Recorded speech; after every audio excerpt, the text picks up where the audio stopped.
करते हैं कि फौजी कौन होता है, फौजी कितना मेहनत करता है। विचार करिए बिरहा के सुनने वाले भैया बाबू, एक फौजी जवान की जिंदगी क्या होती है। 24 घंटा उस सरहद पर अपने सर पर कफन बांध करके पहरा देते हैं, तो हम लोग चैन की नींद लेते हैं, नेता नेतागिरी करते हैं। जरा विचार करिए, नेता कहते हैं कि ये देश हमारे बल पर चल रहा है, ये देश हमसे सुरक्षित है, लेकिन नहीं मेरे बाबू, सिर्फ 5 मिनट अगर हमारे हिंदुस्तान के फौजी जवान सीमा पे आराम से सूत जाए, चैन का नींद ले ले, तो पाकिस्तान वाले पूरा मऊ कब्जा कर लें। इनकर तो आजमगढ़ छूट जाएगी। अरे भैया वहां खुद ही आतंकी हूँ। देखी बिरहा में बड़ी बढ़िया कव्वाली लगल बा। आई हमारे गुरु जी का नई खोज बा, माननीय प्यारे लाल कवि जी का बा। कबो कबो मास्टर साहब बढ़िया चीज गुरु जी खोज देला। कैसे?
सर कटे पर झुकेगा नहीं, सर कटे पर झुकेगा नहीं, सर कटे पर।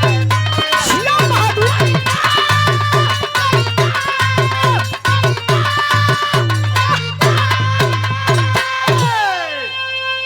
कहानी हमार यही से शुरू हो गई। कहानी पर आप लोग ध्यान दिए, कहना बका मास्टर साहब।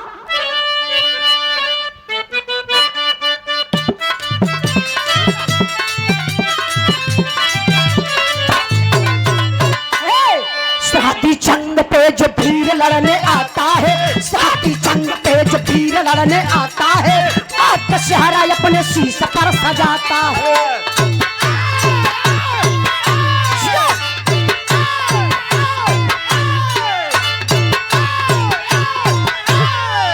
जिला मथुरा खरेला गांव के किसान रहे, जिला मथुरा खरेला गांव के किसान रहे, नाम भगवान देश भक्त व इंसान रहे।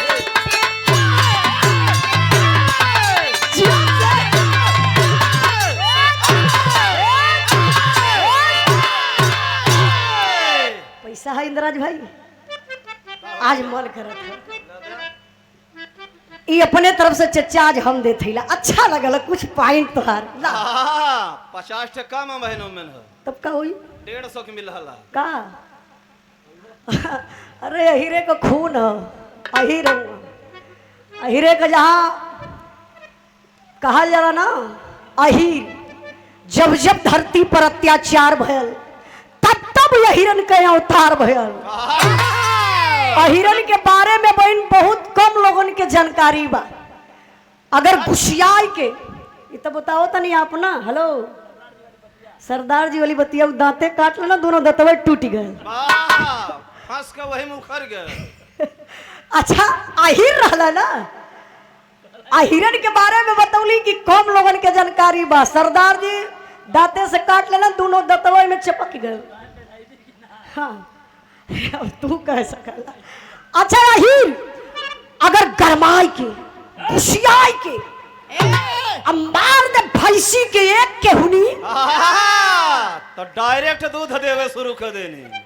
का ना घिउए बना देता, छुट्टी हो जाता, घियो पे ना धरे के पड़ी। सच्चाई बताओ थी, गोसया के देखते टनमनाई के खड़ी जे कि अवत वाह लाठी का बतिये छोड़ा, कहीं फिर न हुरी आए दे। तो हिरन के हुरा में भी इतना इनके बताओ थी, इनके कालू राम के दुनिया का सबसे रद्द मर्द अगर के होई तो हमारे हारमोनियम मास्टर नहीं। जब से ओकर ब्लाउज फरले हुआ तब से तो के हम देखी ले तमन आंख फूटल। अरे भैया ढेर जने के टालिक चौकी तोड़ डाले हम लगन में। ये कैसे? ओ अरे पर्दा का बात, पर्दा में पब्लिक के सामने कुल बात ना कह जाए। ठीक, हमारे मास्टर साहब बहुत अच्छा आदमी है, मैंने नाराज हो गई है। तनी कहानी पर आप लोग ध्यान नहीं, कहानी कहां से लिखल गई? हमारे उत्तर प्रदेश जिला मथुरा, जहां के कृष्ण भगवान के जन्म स्थली पर एक गांव बा, जो ने गांव का नाम बतावल गल बाबू खरेला। खरेला गांव के रहे वाला भगवान सिंह यादव एकलौता बेटवा बा, जो ने बेटवा का नाम बा हेमराज।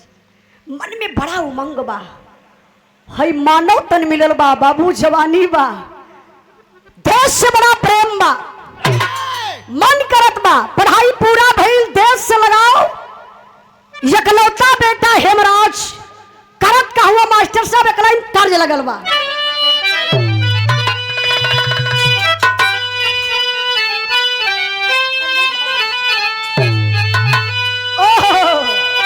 तर्ज बड़ी बिजोड़ बजा देना मास्टर साहब। हाय हाय हाय कोनो गांव को भौजाई रहल है हमरे मास्टर नियर। वाह ये तनी करिया रहल का करिया में हरू ना होली का होली तनी फुहर लगे नी। अच्छा ये केहू से भैया फुहर लगत हुआ? अरे तनी सपोर्ट कर देता, हाँ हूँ कह देता तेनहू का दिलवा तनी भर जा। कहला कि काला को काला मत समझो, काला सब में आला है। काली पुतरी काला सुरमा ओ माय डियर आंख में बसने वाला है। यो अपने मेहरारू का मरद हो, एनहू का मेहरारू इनसे प्यार करैले। हमके तो मुश्किल लगत है भैया। काहे? सकलिया ना देखत हूँ ज्यादा खराब है का? आई तनी कहानी पर ध्यान दई, कोनो भौजाई बा गांव के कोलियम वीरेंद्र भैया कि राजेंद्र भैया हुआ भुला जातलन कर नमवा। रविंदर भैया ना नाम कुछ हमसे फाल्ट होता है, इसे ना समझ पाता है। काला बैग वाला भैया हेलो विदाई हो गई उनकर जात में। कहा? अरे 10 मिनट बैठा, मानो के जाए के बैठा 10 मिनट बैठा। बिरहा से बड़ा प्रेम भैया के, उड़ान अब्बे मत भरा। मोबाइलिया स्विच ऑफ हो गए तो चार्ज पे लगा दा, वीडियो कॉल करके दिखा दा, उजाला गाओ थी सुनत है। ऐसे हर एक चीज का दवाई है, लेकिन शंका का दवाई मैडम शंकई ना नहीं। उनकर मोबाइलिया बंद हो गए हमारे लस लगा लें। Good idea. आई भौजाई के देवर देखलस तो भौजैया भी देवरवा के देखलस, कलस एक्सक्यूज मी, मतलब कल कम हियर, सिट डाउन के वह भौजैया कहत रहा। भौजैया कलस एक्सक्यूज मी कम हियर। अरे देवरवा जब भौजाई का बात सुनलस तो करे मन में 61-62 न चले लगल हो। कल अरे मोर भौजी कैसे याद कैली। छबला जाए के देवरवा भौजाई के भरी अकवारी पकड़लस, भुखायल शेर मती। भौजैया कल बबुरा छोड़ा, देवरवा कल का कहल जा तू भौजी? तो भौजैया कल है देवर बबुआ अब भाई हम साड़ी साया ना पहनब। तो निकाल के धा दे। ओखे काहे? ले हवा पानी गर्मी बहुत है। कलब हम साड़ी साया ना पहना। एक ठे मैक्सी लिया था, मैक्सी। वो मैक्सिया का करी, भूसा ढोवे काम में आए। यही से दादा लोग थे गांव में कहावत कहा ना कि भैंस के आगे बेन बजावा भैंस करे पगुराव। अब इनके का पता कि मैक्सी का होला। देखिए भाव पर सम्मान किए आप प्रमोद यादव कैथौली के धरती से 200 रुपए का पुरस्कार देकर के आपके चरणों में बहुत बहुत प्रणाम आशीर्वाद बनल रहे। तनी बिरहा पर ध्यान नहीं भौजैया अपने देवर से कहलस का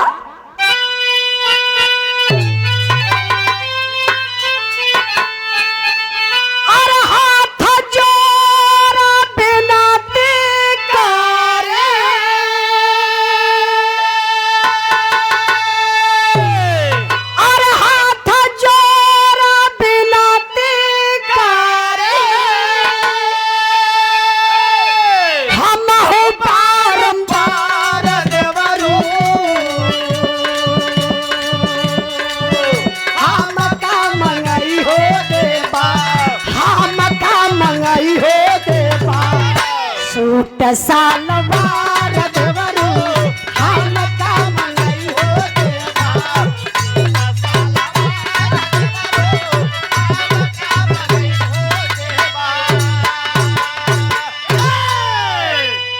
यार पार लारी आजा मिला, अरे पार लारी आजा मिला, छूट हो की पानला बहादुर बंदा, पानला बहादुर बंदा, फौजिया रूट हो रे पानला बहादुर बंदा।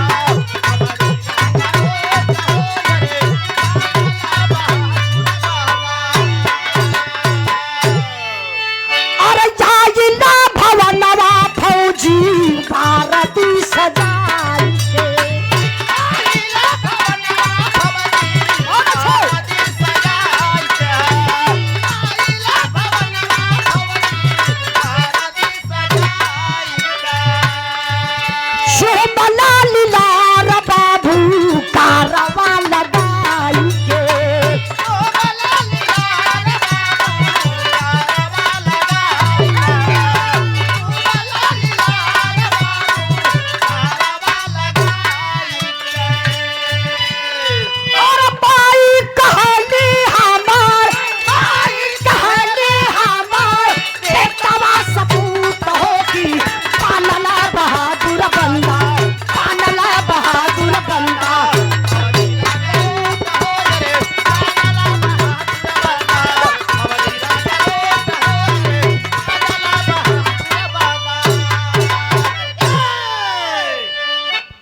हिंदुस्तान का बेटा हेमराज मन में बड़ा उमंग बा, देश के प्रति बड़ा लगाव बा, खुली भर्ती निकलल बा, गईले भर्ती के लाइन में खड़ा हो गईलन।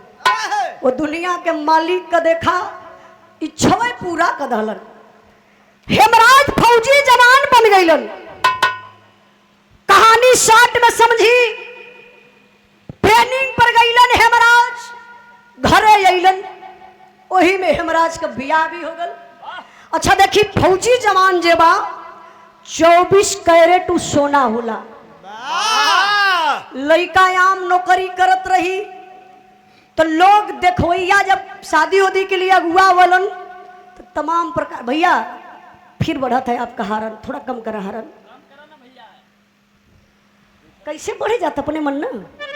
ध्यान दे बाबू, फौजी जवान का बियाह है गीता नाम के लड़की से भयल। भगवान का महिमा देखा, पहले मिलन में गीता के गर्भ रह गल, गीता गर्भवती हो गईली। धीरे धीरे 9वां महीना लगल बा, प्रसव का टाइम बा। फौजी जवान हेमराज के छुट्टी मिलल बा, हेमराज घरे आइल हो। 3 दिन बीतल बे बाबू, तब ले देखल जा सीमा से फोन आ गयल कि हेमराज कुछ फौजियों की जरूरत है, तुम्हारी छुट्टी निरस्त की जा रही है, तत्काल गाड़ी पकड़ लीजिए। बारे हिंदुस्तान का फौजी जवान, यही है एक हिंदुस्तान के फौजी जवान का जिंदगी। कोनो दूसर नौकरी रहत कहता हम आज ना आई, 10 दिन के बाद आई, टिकट कैंसिल करा देते हैं। लेकिन फौजी जवान बा, फौज का नौकरी करब बहुत आसान बात नहीं खे। भैया भैया भैया बैठा दा, कोनो बात ना हो जाला।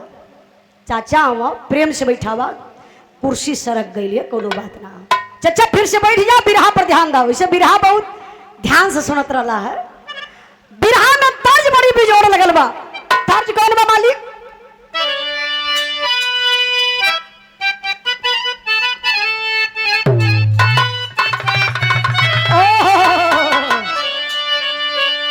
हमारे पापा भी बिरहा गावेलन। अब कहाँ गावे ने? बस ब्रेक। आज भी हमें सिखावल है, पहले भी सिखावा है। कहा बेटा उजाला के वो कौनो धुन में गौले रहल, कौनो तर्ज गौले रहे। गुरुजी जोन बतिया आप कहिला उहे हमारे पापो कहला। हमारे गुरुजी भी कहला कि देखा उजाला तोहर एक अलग पहचान, एक अलग छवि बा। बेटा जौने दिने नकल करे शुरू करबू तो बाहर आके के गिर जेबू। तू अपने असल पर चली हा, जौन तोहर असल बा। तो हमारे पापा भी बतावल, कहला बेटा क्यों कौनो अंदाज में गौले रही, लेकिन जब तू गई हा तो अपने अंदाज में गई हा। बनी तो ठीक है, बिगड़ जाई तब वो तोहार रही, पर्सनल तोहार हो जाई। पापा हमारा हौसला दिले, गुरुजी हमारा हौसला दिले। बहुत बहुत धन्यवाद। यही लाइन पर हम चाहते अपने गुरुजी का स्वागत सम्मान भी कर दी। कब्बे से सोचत रही है कि आपका सम्मान गुरुजी, ये मलवा क्या गोरत रही है। गलतियाँ केहू को ना, गलतियाँ आप कहा लेट आप दानी मलवा खाती। ठीक है गुरुजी। ए चचा हेलो, अच्छा जात हुई है कुल। देखी कलम के जादूगर, बिरहा के महान लेखक, भोजपुरी से लेके हिंदी फिल्म तक। अच्छा हिंदी में भी अब गुरुजी का गाना बजत रहा है, जोने में गुरुओं जी रोल कैले हुआ। और बिरहा के सम्राट कलाकार, बिरहा के सुल्तान, बिरहा के बादशाह, जितना भी उपाधि दे दिया जब कम बस। सच्चाई बताओ थी दिल से, चाहे आप मंच पे रही, चाहे सामने रही या ना रही, लेकिन हम कदर उतना ही करते। कहीं भी बात होती तो हम बोल देते कि नहीं भैया देखिए बिरहा अगर है तो बिरहा माने विजयलाल। इलाहाबाद में ही सर कहते हाँ सच्चाई बताओ थी, जो चीज आप गा देला आज हमके मजा आई है। आज हमके मन अंदर से कहला कि नहीं आज गावे के चाहिए।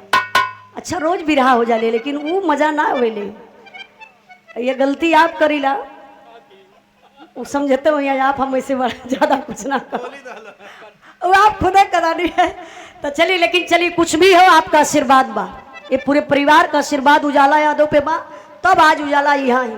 शायद अगर आप लोगों के छत्र छाया ना रहत, आप लोगों का आशीर्वाद ना रहत तो यहाँ उजाला कहिए मुँह फेंक दिया गया हो। तू ही मर जाता, काहे ना छुट्टी हो जाता। तो देखिए हमारे गुरु जी माननीय प्यारे लाल कवि जी, अब एक गीत आप लोग साल ना गुरु जी बीते दिले तब एक गीत इनकर हिट कई जाले। आज देख ली है बिग बॉस में भी बजत रहा गुरु जी आपका गाना। नीलम गिरी जी ऊपर डांस बहुत बढ़िया करता, नहीं पूरा माहौल बदल गल बिग बॉस का। सच्चाई बताओ थी इस समय गुरु जी आप बिग बॉक्स में भी बजत है। हाँ ढेर जनी बोला गरम होत बा खोपड़िया,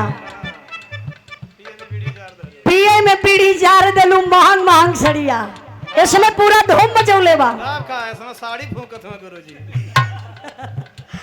बहुत अच्छी गीत बा, लेकिन बतौली बॉलीवुड में भी बिरहा के महान नायक, बिरहा के महान गायक सम्राट आप माननीय विजयलाल यादव जी का गाना बजाता आप लोग सुन ले हुई है। एक बार जोरदार ताली बजा के स्वागत करी। हाँ फिल्म का नाम बन निशांची। अच्छा एक बात बतावल जाए, हम जब सुनली ना तो हमके बहुत बहुत अंदर से खुशी मिलल कि हमहान के भोजपुरी का चीज अगर बॉलीवुड में बजत बा तो कहीं ना कहीं बिरहा का सम्मान आगे बढ़ के बॉलीवुड में पहुंच गल। ये आपका देन बा, बहुत बहुत धन्यवाद। ऐसे मेहनत आप करत रही हैं तो हमनों का पार हो जाए नहीं है। देख के आपके ये देखिए सुंदर पुष्पहार और कुछ रुपया भी देते हैं गुरु जी के। अच्छा 19 वो फिल्मिया रिलीज हुई। अच्छा ये 19 तारीख के कौन नमो बतौली गुरु जी? निशांची फिल्म अनुराग कश्यप जी जो बनवाए हैं बाबू। निसारची गुरु जी पूरा बतिया दिए अपने तरीके से। हम गनवे के देखली ला खाली आपका ये लिए देखली कि एक बिरहा के कलाकार जो बॉलीवुड में गा दिए आप, ये बहुत बड़ी बात है। तो पूरे भारत में फिल्म रिलीज होत बा 19 तारीख के। आप लोग देखना मत भूलिएगा। कमेंट में जरूर जय भोजपुरी विजय लाल यादव जरूर आप लोग लिखिएगा। आप लोगों से मैं निवेदन करती हूं क्योंकि हमारी बिरहा आगे कदम बढ़ा रही है, तो आगे बढ़ाना है, आप लोगों का सहयोग चाहिए। तो हम गुरु जी का अपने स्वागत करे चलतानी। जेकर लिखल गीत गुनगुनाई लगाई लाई गुरु जी का देन बा। एक बार जोरदार ताली बजा के आप लोग स्वागत सम्मान करी।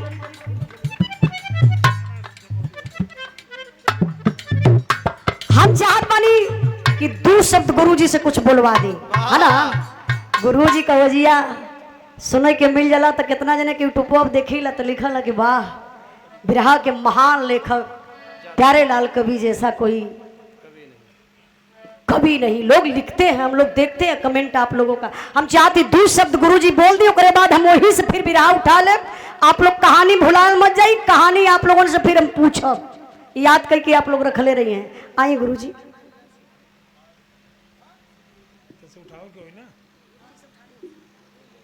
बहुत बहुत प्रणाम। इस शानदार महफिल में आपकी जानदार उपस्थिति को प्रणाम करता हूं, मंच को प्रणाम करता हूं। और आप लोग का आशीर्वाद है, वो चाहे विजय लाल हों, चाहे दिनेश लाल हों, उजाला यादव हों, आप लोग का आशीर्वाद और माँ सरस्वती का आशीर्वाद इन लोगों को मिला है और उत्थान करते गए हैं। बिरहा में जो क्रांति है उसका नाम है विजय लाल।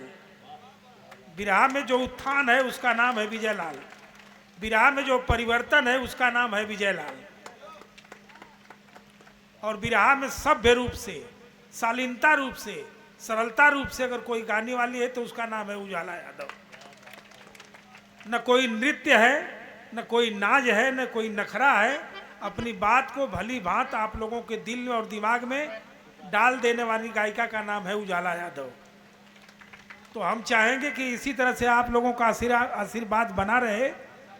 और जो बात बच्ची ने बोला अभी कि निशांची फिल्म का, तो अनुराग कश्यप जो गैंग्स ऑफ वासेपुर बनाए थे, बड़ी बड़ी और एक अलग छाप की फिल्म बनाते हैं। वो निशांची फिल्म बनाए और पूरा गाना एक इंग्लिश में, एक पूरा फिल्म के नाम पर और एक निर्गुण, 3 गाना गा करके विजय लाल यादव ने आज बिरहा का सम्मान बॉलीवुड तक ले जाके पहुंचाया है।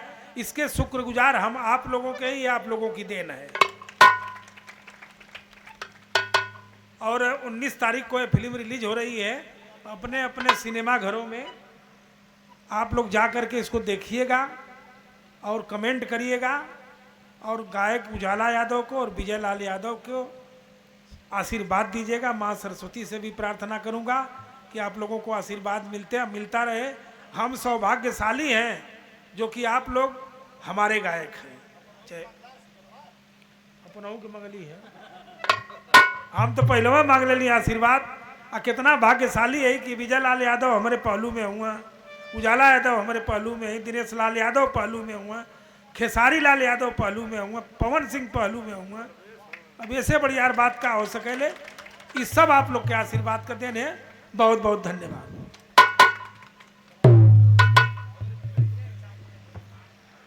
बहुत बहुत धन्यवाद गुरु जी के देत बानी कि गुरु जी की आवाज सुने बदे आप लोगन के दिल बेकरार रहा है। बहुत बहुत धन्यवाद। लेकिन बिरहा के लाइन पर आप लोग आ जाइए। अब कहानियां हमारे कहाँ पहुंचल वाली है। ए रुका रुका, देखिए ये लोग कितना ईमानदारी से सुनत हो। कहाँ कहाँ कहाँ कहाँ याद करा जहिया, देखा ये हुआ देशद्रोहिया, ऐसे लोग दसवा खात हो। ये ऐसा ना लोग रेपिस्ट में पकड़ा था वहाँ। हाँ हाँ रेपिस्ट समझ गलो है। ये उमरिया बड़ी खतरनाक है। हाँ ये कौन विभाग होला रेपिस्ट? एक ठे नौकरी चलल हो और हाफ इनकाउंटर भी ऐसा ना लोगन के होता। अरे सुना देशभक्ति बिरहा बीरन हाँ ये सब सुनत ना हमें खाई देखत हम भाई। नहीं गोल तार बढ़िया लेकिन थोड़ा सी मिजाजी लगत हो। आई बिरहा कहाँ पहुंचल है भैया? जोर से बोला। हाँ यह बहन का मर्दे वाली बात कहला। अगले तो करत हुआ अरे पिस्टन वाली बात। हाँ, कहा तो अब बताओ तो कहा तो फौजिया के घर आई भैया फिर हारन बढ़ा था तनी हल्का से कम समझ जल करी हल्का हल्का। हाँ तनी हम तब दूरी बनावे की पड़ी।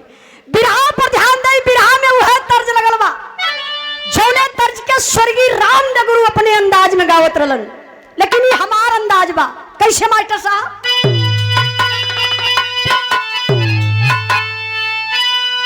और झोला ने आका गुजरा और झोला ने आका गुजरा और तू पलो राजा जमनिया से गरिया छूटल हो राजा जमनिया से गरिया। अरे जियो बहादुर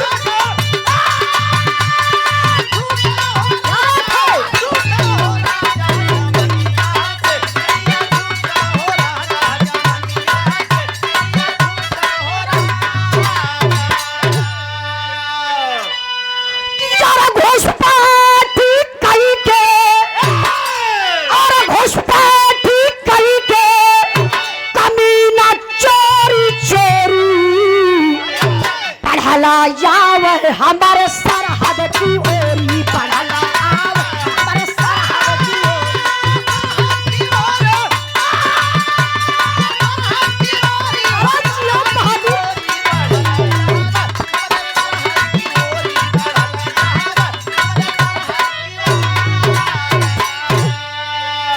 अरे कुछ दूर पर तीन साया दिखाया झट से जवान हाथ उठाया।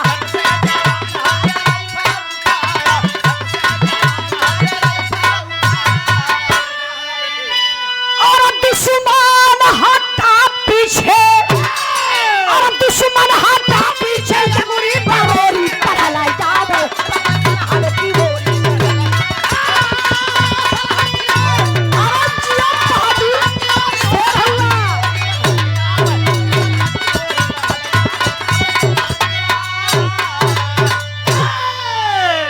साहब का बुलावा आया सीमा से। हेमराज तुम्हारी भर्ती निरस्त की जा रही, सॉरी तुम्हारी छुट्टी निरस्त की जा रही है। सीमा पर चले आइए। 12 हिंदुस्तान का फौजी जवान सारी खुशी के दिल में छुपा लहलन। वर्दी पहिलन और चल रहल ड्यूटी पर। ड्यूटी कहाँ लगल बा? जहां हिंदुस्तान पाकिस्तान का बॉर्डर बा। जवान ड्यूटी पर तैनात है बाबू। तबले तो गजब हो गया। अच्छा गजब का होत बा तर्ज बदल गई मास्टर साहब।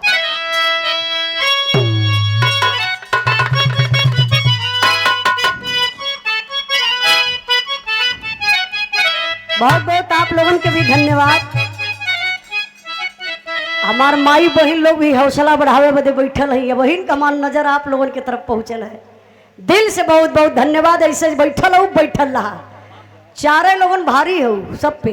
वाह भले को पैसा ना दे का एकदम पगले हुआ क्या? पागल कहीं का नहीं हो। अपने माई बहन लोगों से कहा बनी कि कोनो जरूरी ना कि उजाला रुपये पैसा पर बिरहा गावेली। उजाला तो गेहूं 100 रुपये बिरहा गा देनी। कहें तक ठे बोरा लेके घूम देता। तो तहार बाप ना आयल हो के बैठी। आप लोगों को प्यार दुलार आशीर्वाद चाहिए। इतना प्रेम से बैठ के बिरहा सुनत हो ऐसे बढ़ के का चाहिए? बिरहा में तर्जबा इहो तर्ज स्वर्गीय राम गुरु का गावल तर्जबा। लेकिन अंदाज हमार बा कैसे?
कहानी पर आप लोग ध्यान दें बाबू।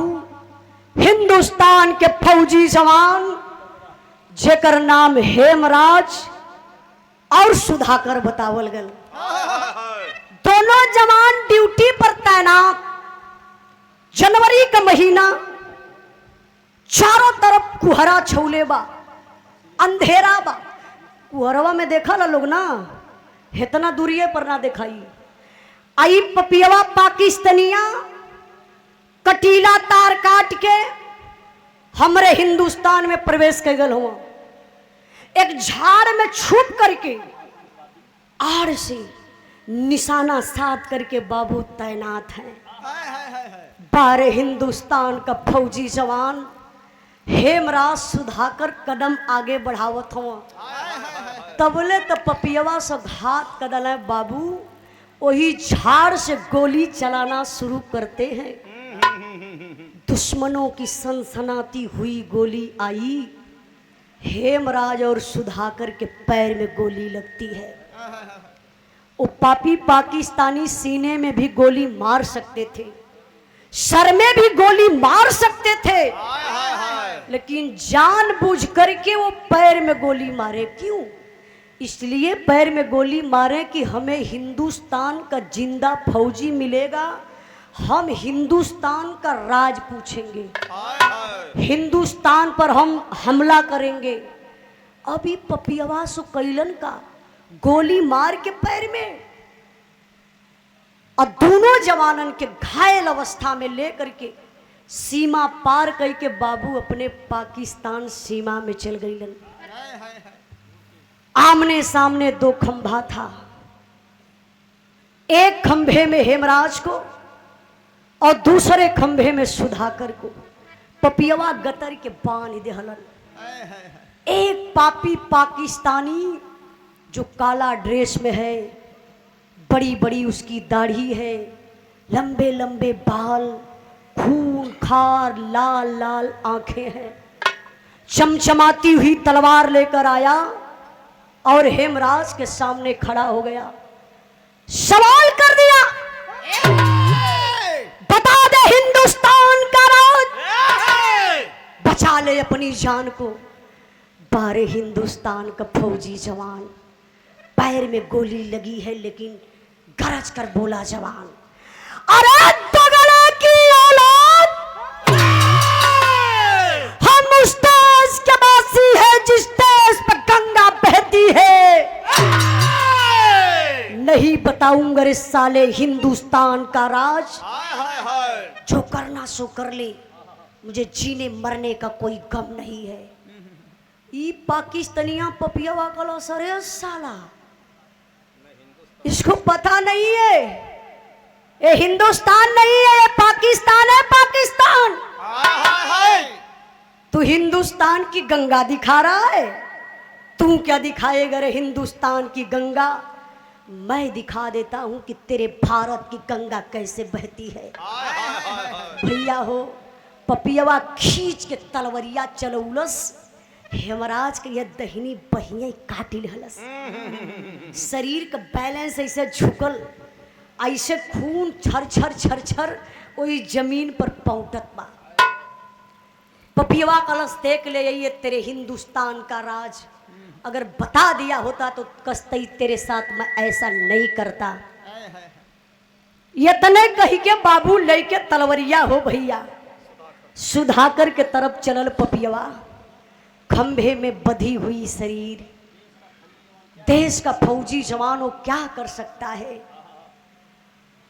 अंदर से कलेजा कांप उठा हो सुधाकर का। सोचे लगने अवत बा पापी, पहले बाह के काटी।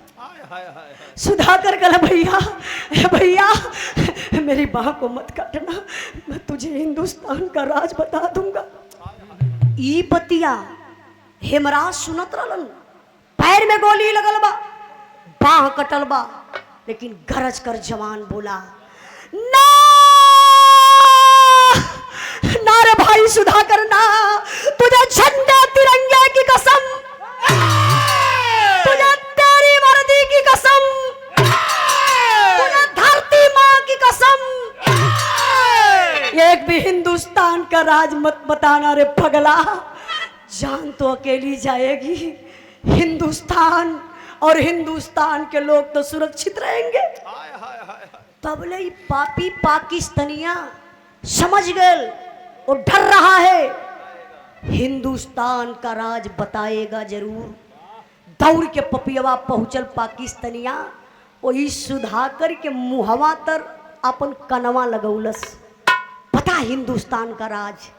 लेकिन बाहर हिंदुस्तानी फौजी जवान खूनवा गरम हो गया।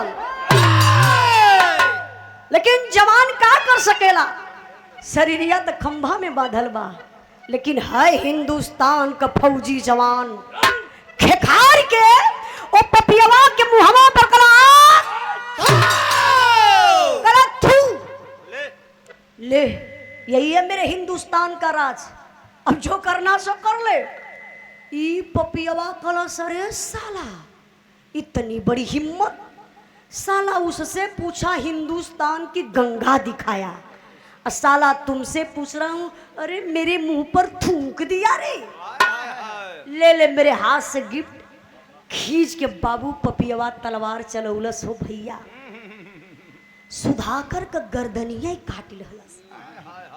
और वही नशा में आज के हेमराज का भी गर्दन वो पापी काट लिया।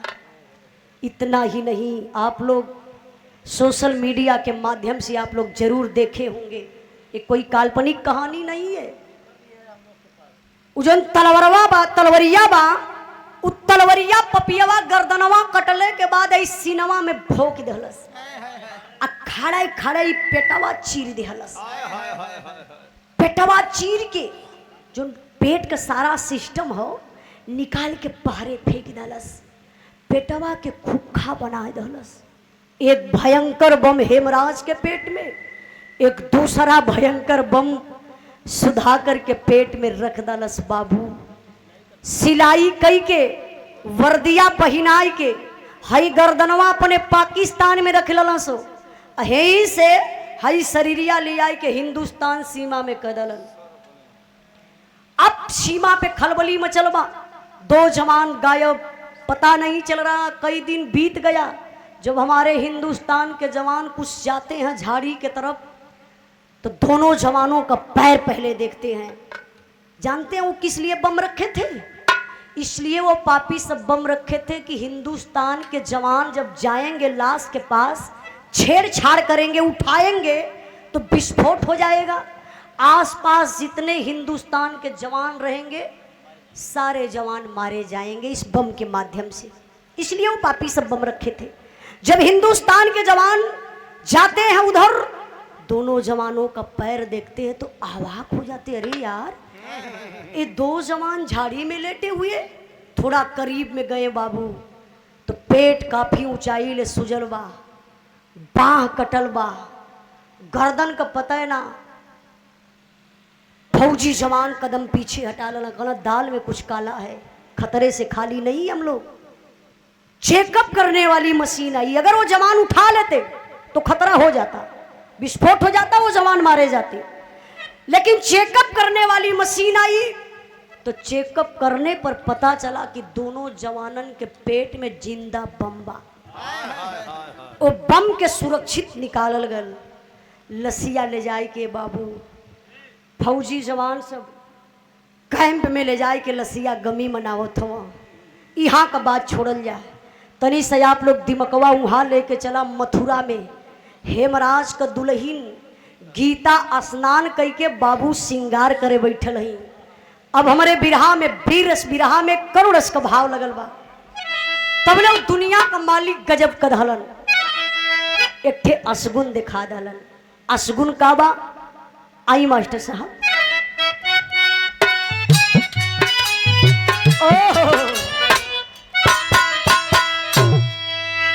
अरे गीता के हाथवा से गिरल डिबियावा हो, गीता के हाथवा से गिरल डिबियावा हो, कैला से नूरावा छिपाया हो।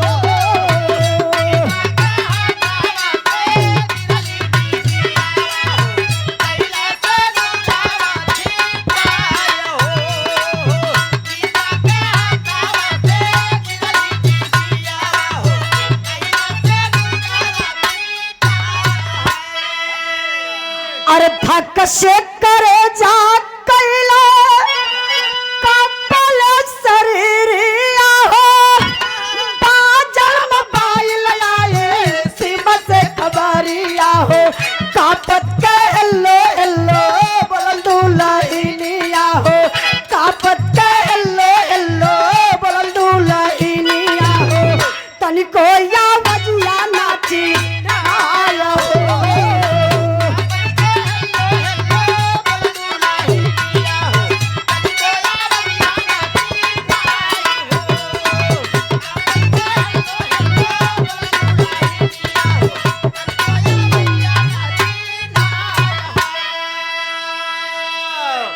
जरा गौर करे मेरे बाबू दुल्हनिया स्नान करके श्रृंगार करे बैठल बा बाबू हई बरवा चोटी करके हाथ में सिंदूर का डिबिया लेके मंगिया में लगावे गई हो बाबू तबले उ दुनिया का मालिक सुहगवई छीन लिहल गांव में देखल ना मेहरारू सिंदूर अगर थोड़ा से भी जमीन पर गिर जाला ये हमार माई बहन लोग अचरवा से बटोर के ऐसे कपारे चढ़ाए ले पति का निशानी बा।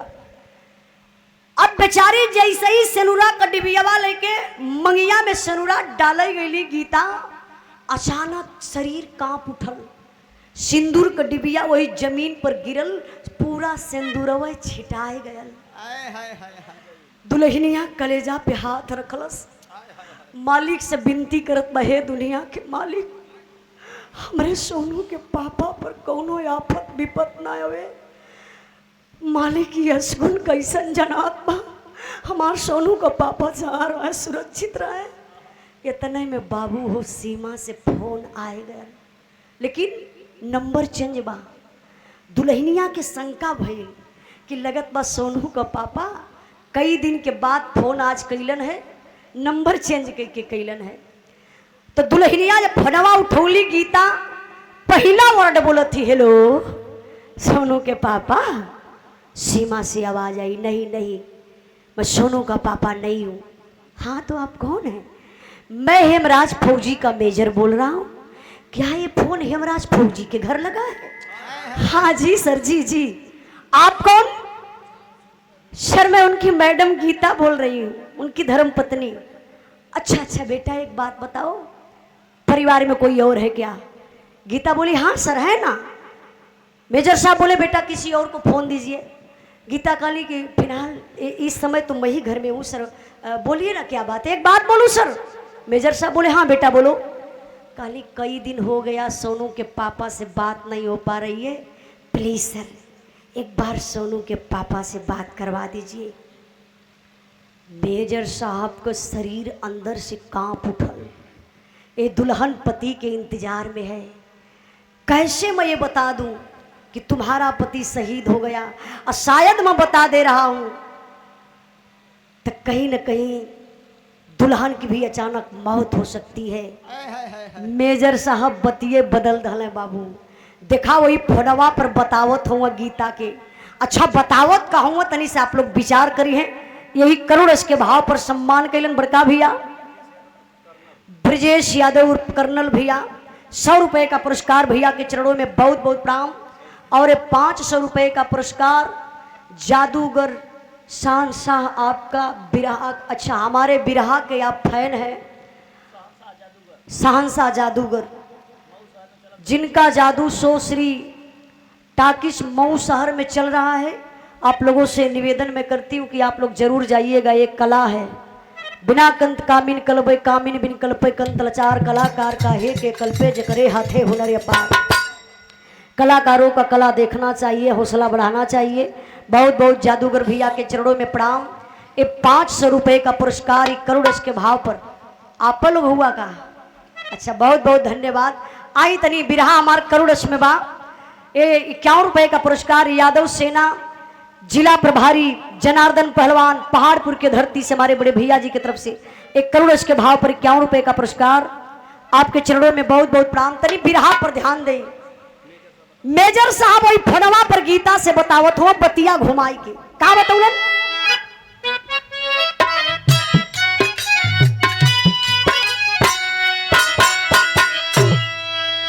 का हम बताई बेटी का हम सुनाई हो, का हम सुनाई हो, बताया शोभा समाचार।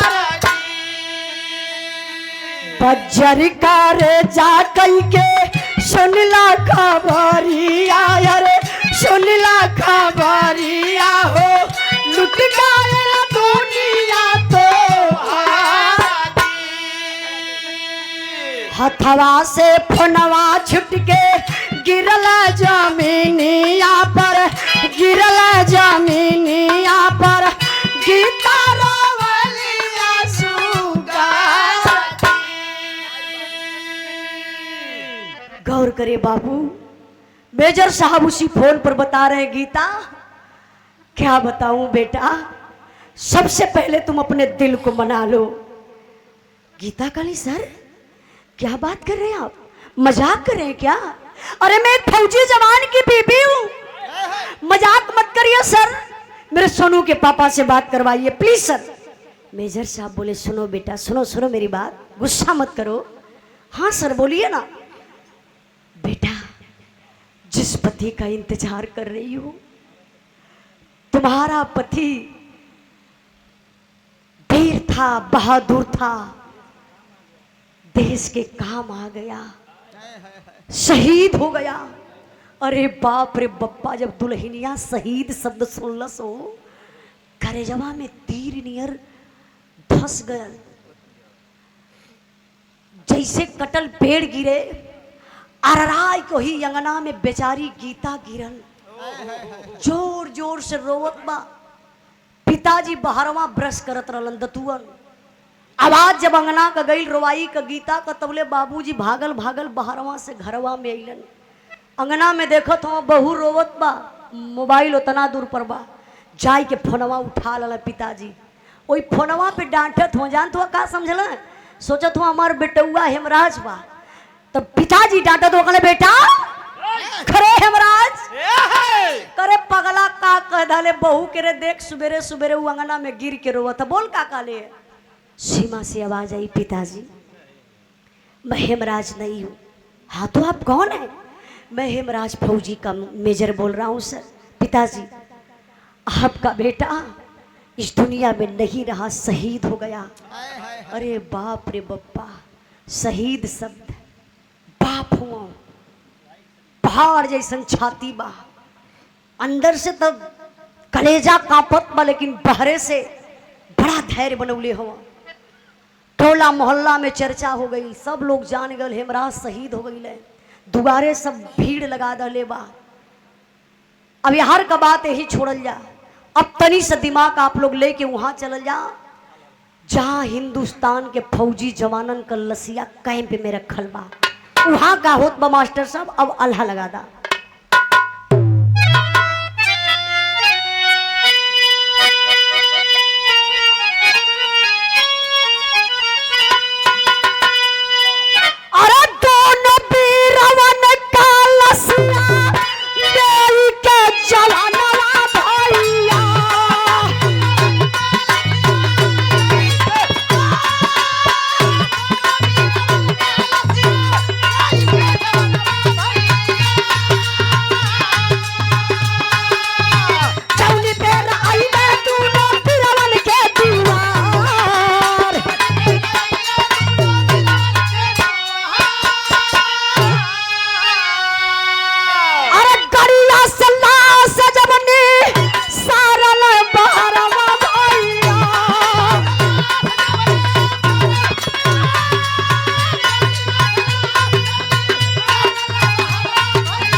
हो गया।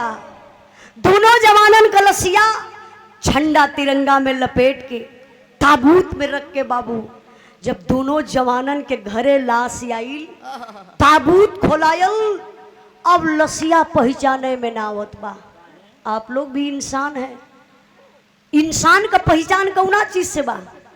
कोनो लाश बा, इतना दूर का गर्दनवा ना रही तो केहू बताई ना पाई कि केकर लाश बा। कोई नहीं पहचान रहा है किसकी लाश है। तो दुल्हनिया आई के वही ताबूत पर बाबू बाहर आई के गिर गई। जब देखल गर्दन का पता है ना, बाह कटल बा, पेट चीरल बा, कलेजा फट गया उस दुल्हन का। ऐसे पब्लिक जुटल बा, सबसे से हाथ जो निकली, पंचो आप लोग मदद करिए, मेरे सोनू के पापा के लाश नहीं है। अभी मुझे विश्वास है मैं अभी सुहागन हूं, किसी और के मांग का सिंदूर उजड़ गया। प्लीज प्लीज सर आप लोग इस लाश को ले जाइए। यतना कहत गीता वही भिड़िया के चीरत फारत अपने घरवा के तरफ जात हई। लोग समझ गए, पब्लिक गीता पागल हो गई, अपने पति को नहीं पहचान रही है। पिछवा से लोग दौड़ के गीता के पकड़े भी जाते हो कि पकड़ ला, नहीं तो हो सके कि घरवा में जाए कि आत्महत्या कर ले, फसरी लगा ले। तब लोग दौड़ के गीता घर में पहुंचली है। बाबू गजब हो गया। अच्छा गजब का हो तो अरे दौड़ के फटुआ है माँ राज के लिए भैया।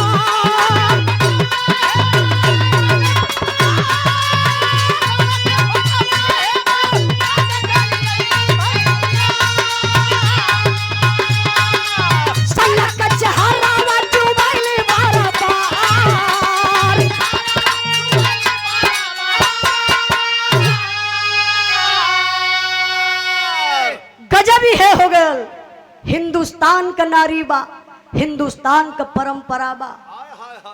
सुबह सुबह पत्नी जब जागली तो पति का पैर छुएली। हमार मम्मी आज ले भी गुरुजी छुएले, मम्मी का देन बा। हमहू अगर सुबेरे के उठब तो पहले पति जी का पैर छू लेला। पागल आदमी हो भाई, वो थोड़ा मजाक कर लेला उनसे। लेकिन बिरहा पर ध्यान दई, दुल्हन बा, पति पे प्रदेश हुआ चाहे सीमा पे हुआ, संस्कारी नारी बा। वो फोटोए में से पैर छुअत रहल। वही अपने बेडरूम में अपने फौजी सैया का फोटो सजाए के बाबू वर्दी वाला वही दीवार में टंगले रहल। दुल्हनिया वह टांगल फोटो उतरलस, सीना से लगौलस। ऐसे पब्लिक में घूमत बा जैसे भीख मांगा एक भिखारी, वैसे फोटोआ लेके दौड़त है। साहब आप लोग देखी ना, ए है सोनू के पापा, आप लोग इनके खोजी ना, आप लोग मदद करिए ना, ये सोनू के पापा नहीं है। गजब। पिताजी लसिया लेके बैठल रहा, बुढ़वा बाप सोचत हुआ बहू बेटा के पहचाने से इनकार करत बा, बुढ़ाई शरीर बा। इशारा कर गीता इधर आओ, इधर आओ, तू नहीं पहचान रही है ना, ये तुम्हारा पति है, हमारा बेटा है। नहीं पहचान रही हो, पहचानने से इनकार कर रही हो, यही समाज के लोग कहेंगे गीता का पति शहीद हो गया। गीता अपने पति को नहीं पहचानी। पिताजी गीता के बुलाए के बाबू यह कफनवा हो पैरवा कैसे हटौलन, एक निशान रहन। बचपन में हेमराज पेड़ से गिरल रहन, पैर में चोट लगल रहन। जब ही चोटिया पिताजी अपने बहू गीता के देखौल, कहला बेटा देख ई चोट ना गवाही करत बा कि अपना बेटा हेमराज है। दुल्हनिया जब चोटिया का निशान देखलस हो बाबू, वही चिथड़ा लाश पर गिर के बेहोश हो गई। विश्वास हो गल कि हमार पति हवे, हम विधवा हो गईली, पति हमार देश के काम आ गईलन। गिरल बा बेचारी, रोवत बा। लोग डॉक्टर के बोलौले बेहोश हो गई तो लोग कहला कि ऐसा ना हो सके कि गीता का मौत हो जाए। इलाज होत बा, एक चदरा उड़ावल बा गीता के, होश भयल, फिर रोवत बड़ी। लेकिन समय का बीतल, अंतिम संस्कार कैला का टाइम आ गई। अंतिम संस्कार में सारे लोग जुटे हुए हैं, बड़ी भीड़ बा। लेकिन गजब ही होत बा, लसिया का वजनवा बढ़त बा, दूसर के उठावत लसिया उठ जाए, लेकिन बुढ़वा बाप जब लसिया उठावे तो उठबे न करे, उठैबो कर लसिया तो ऐसे उठावे हेतना दूर अब तो छूट जाए, फिर कोशिश करे फिर छूट जाए। बाप बड़ा हिम्मत कैले हुआ, अगर रोई दई कुछ कह दई, हई समाज के लोग यह कहे कि कायर बाप का बेटवा रहल यह लिए शहीद हो गए। बाप के दिल में ही बात चलत बा, ऐसा कंधा पर बाबू गमछा रहल बुढ़वा बाप के। जब तीसरकी बार लाश उठावे में गिरल, बाबूजी हार मान के ऐसे गमछवा उतरल, शरीरिया ऐसे कांपत हो, ऐसे मुहा पिताजी तोपत हो कि अवजिया कहीं बहरे न आ जाए। कार बेटा हेमराज, बिना राम के कैसे मन मनाइब रे बेटा, आज बोझ बुढ़ौती में कैसे तोर उठाइब रे बेटा। हाय रे लाल, बुढ़ाई में कमर तोड़ दले रे हीरा। एक बाप बिरहा के सुनने वाले भैया बाबू, दुनिया में लोग कहेला कि घर में बहन बिटिया सयान हो जानी, सर का बोझ बन जानी, लेकिन नहीं मेरे बाबू, अगर दुनिया में कोई सबसे बड़ा बोझ है ना, एक जवान बाप, एक पुरनिया बाप के कंधे पर जवान बेटवा का जनाजा। वो कैसे बाप बर्दाश्त करी हो, जौन बुढ़वा बाप यह तो जियते जी नरक हो गया। नियम तो ये बाप के कंधा, दुनिया का परंपरा बा, बाप के कंधा बेटा दई तो लोग कहला कि बाप के स्वर्ग प्राप्त हुई, और जवन बाप अपने बेटवा के कंधा देई वो तो समन्वय नरक न हो गल हो। बुढ़वा बाप वही लाशी पर गिरलन, बेहोश हो गईलन, हिम्मत है ना बा कि लाश उठाए ले। आप लोग जैसन सम्मानित इंसान, गांव के प्रधान, प्रशासन के लोग, सेना के अधिकारी, सेना के जवान लाश को ले जा करके बाबू अंतिम संस्कार कर देते हैं। अंतिम संस्कार हो गल, काम क्रिया भी बीत गई, जो कि तेरे ही लोग कहेला तेरे ही बीत गई। तेरे ही बीतला के बाद सेना के बड़े अधिकारी जनरल साहब आते हैं, शोक संदेश हृदय से लेकर, शोक संदेश हृदय से लेकर जनरल साहब आए हैं, दोनों परिवारों को आकर के दिल से धैर्य बधाए हैं। सच्चा सपूत जो देश का था वह वीर हिंद रखवाला था, एक ज्योति हमको दिखा गया वह भारत के रहने वाला था। हम कसम आपकी खाते हैं बदला शीघ्र चुकाएंगे, इस देश के वीर सपूतों पर फौजी वर्दी लहराएंगे। जाना था जिसे वह चला गया, मन में ना उनका ख्याल करो, सहयोग फौज का हम देंगे, मन को ना तनिक मलाल करो। सेना के बड़े अधिकारी जनरल साहब आते हैं सांत्वना देने के लिए, दुआर करने के लिए। बुढ़वा बाप का बुढ़ाई का सहारा टूट गल बा, शरीर कांपत बा, दुआरे बैठल हुआ। जनरल साहब कहले कि पिताजी आप टेंशन मत लीजिए, जो होना था हो गया, आपके बेटा को तो वापस नहीं ला सकते हैं, लेकिन मैं वादा करता हूं जितने सारे गांव के बच्चे हैं सबको निःशुल्क भर्ती करवाऊंगा, सबको सीमा पर भेजवाऊंगा। सुनिए, इतना ही नहीं, जो रोड है ना, जो आपके गांव की तरफ रोड आया है, मेन रोड पर शहीद के नाम से, आपके बेटा के नाम से एक गेट बनेगा, चौराहे पर मूर्ति लगवाएंगे, शहीदी रास मिलेगी। बुढ़वा बाप का कलेजा कांपत हो, हाथवा जोड़ के रोवे लगलन, आंख से झरझर झरझर आंसू बहत बा। कहले का हो साहब, भर्ती देत हुआ, मूर्ति देत हुआ, हमार तो दुनिया उजड़ गई। हाई लाल लोग भर्ती हो जाई है सतिया में, सबकर गर्दनवा कट जाई, सरकार कुछ ना बोली। सरकार का बेटा थोड़ी ना शहीद होता, वो तो गरीब बाप का बेटवा शहीद होता ना, सरकार के का बुझाई।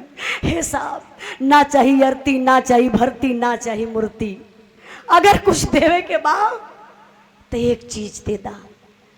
जनरल साहब भी हैरान हो गई, अरे आज का जमाना पैसे के पीछे भाग रहा है। एक बुढ़ा पिता एकलौता बेटा था, शहीद हो गया, बुढ़ाई का सहारा खत्म हो गया, ना इसको पैसा चाहिए, ना भर्ती चाहिए, ना मूर्ति चाहिए, आखिर इस पिता को चाहिए क्या? जनरल साहब सवाल के कहना, पिताजी आप दिल खोल के बोलिए आपको चाहिए क्या? चावला भैया 1 मिनट बीरन और बैठ जाए, 1 मिनट मात्र बस, नहीं नहीं बस, हाँ बाहर पियादा बैठ के। अब जनरल साहब से बिरहा के भाव पर सम्मान की हमारे बड़े भैया चला था का कहीं भट्ठा ब्रजेश यादव और कर्नल भैया 100 रुपए का पुरस्कार भैया के बहुत बहुत प्रणाम। बुढ़ावा बाप का मांग बा, बिरहा के सुनने वाले भैया बाबू तनी आप लोग दिल से लाइन के सुनल जाई। मांग का बा मास्टर साहब,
कले साहब आरती भरती रुपया पैसा मूर्ति कुछ होना चाहिए। अगर साहब कुछ देवे के बाना, हमरे हिंदुस्तान का दुश्मन पाकिस्तान बा, जोन हमरे लाल का गर्दनिया काट के अपने पाकिस्तान में रख ले बा, इतना दूर से हई धड़वा लिया के हिंदुस्तान में रख दलस। हमरे बेटा के गर्दन कटल का हमार बेटा कायर रहा, हमरे बेटा का बाह कटल का बेटा हमार कायर रहा, हमरे बेटा के पैर में गोली मारल गल, पेट चीर के बम रखल गल। ऐसा बस यह रिक्वेस्ट करत है आखिरी बार उहे पाकिस्तान से गर्दनिया मंगा दा, एक बार लाल का चेहरवा देख ले। बुढ़ाई बाप को मर जाई, अब मर जाई तो हमरे आत्मा के शांति स्वर्गों में ना मिटी, बेटा बेटा का हमार आह लगली रह जाई। जनरल साहब चले गए, आज तक वो दोनों जवानों का गर्दन का पता नहीं चला। आप लोग साक्षी हैं, जिस समय प्रधानमंत्री जी चुनाव लड़ रहे थे, वादा कर रहे थे हर मंचों पर जा करके, आप लोग सुने होंगे, अगर रैली में गए लालोबा तो आप लोग भी सुन लो बा, न्यूज के माध्यम से भी आप लोग सुने होंगे, यही वादा किए थे कि भाइयों बहनों जिस दिन मैं प्रधानमंत्री के कुर्सी पर बैठ जाऊंगा, मैं वादा करता हूं भाइयों बहनों 2 सर का बदला मैं 10 सर लाऊंगा।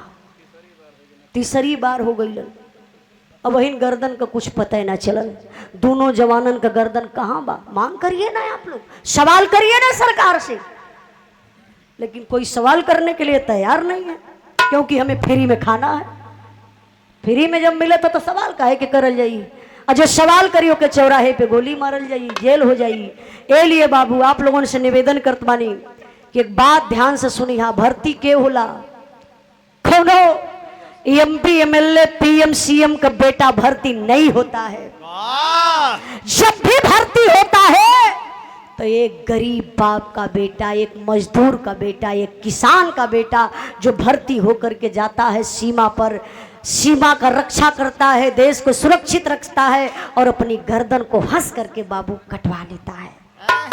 तो आप लोग भी समझदार हुआ, समझदारों के लिए इशारा काफी है, डूबने वाले भाई को तिनका सहारा काफी है।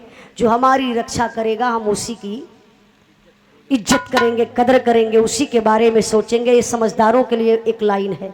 तो आप लोगों से बहुत बहुत